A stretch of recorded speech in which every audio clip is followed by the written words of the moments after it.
दिवसाची सुरुवात झाली मित्रांनो दादाच्या जिवलग मित्रापासून. शुभम दादा फोन रूमचे सर्वा. त्यानंतर आम्ही गेलो थेट गोडाऊनवरती. बादशाह मेन्सवेअर चाकणचा माल होता. सगळी पार्सल तयार झालती. एक एक बॉक्स म्हणजे विश्वासाचं वजन होतं राव. आणि मग मित्रांनो आला तो क्षण. मॅक्सचा मोस्ट डिमांडिंग स्कॉडा अरमानी पॅन्टची अनबॉक्सिंग. एवढी डिमांड आहे ना पॅटर्नला की विचारूच नका. फिनिशिंग बघून डोळे थक्क झाले. तेवढ्यात शूजचा जबरदस्त स्टॉक आला होता. एक आर्टिकल हातात घेतला आणि दादा म्हणाले हीच आहे खरी क्वालिटी.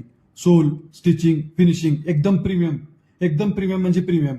मी तर सांगतो एकदा भेट द्या मगच कळेल मॅक्स म्हणजे काय ते. मग निघालो एका खास इन्व्हिटेशनसाठी. पण दादाची एक सवय कायमच होती. बाहेर आलो तरी नारळ पाणी हवाय. कारण स्किन हायड्रेट ठेवायची म्हणजे ठेवायचीच. आणि मग पोचलो गजराज ज्वेलर्स. 15 वर्षाचा विश्वास आणि दादा कायम इथेच येतात. आज दादानी बनवून घेतला प्युअर सोन्याचे 2 हत्ती. एक नाही दोन मित्रांनो. कसे दिसतात कमेंटमध्ये सांगा राव. तिथून थेट नानाशी भेटले. दोघांची दोस्ती म्हणजे जसे कर्ण आणि अर्जुन. दोघे डाईटवर होते त्यामुळे ग्रीन टी घेतली आणि दादाच्या नवीन प्रोजेक्ट बद्दल चर्चा करत होते. पण वेळ निघून जात होता कारण भोसरीला होतं भव्य उद्घाटन सोहळा.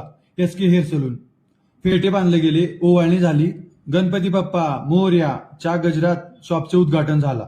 दादानी प्रथमच पूजा केली, आशीर्वाद दिला आणि मग स्टेजवर जे भाषण दिलं ना ते फक्त कानात नाही गेलं तर ते थेट लोकांच्या रक्तात उतरलं. सत्कार, टाळ्या, फोटोशूट, एवढी गर्दी ना सांगता बस. निघताना नाना म्हणाले चला हॉटेल शोरवाड्याला अचानक भेट देऊ. फीडबॅक घेतला आणि त्यानंतर दादाने नानानी किचनमध्ये जाऊन पनीर टेस्ट केलं.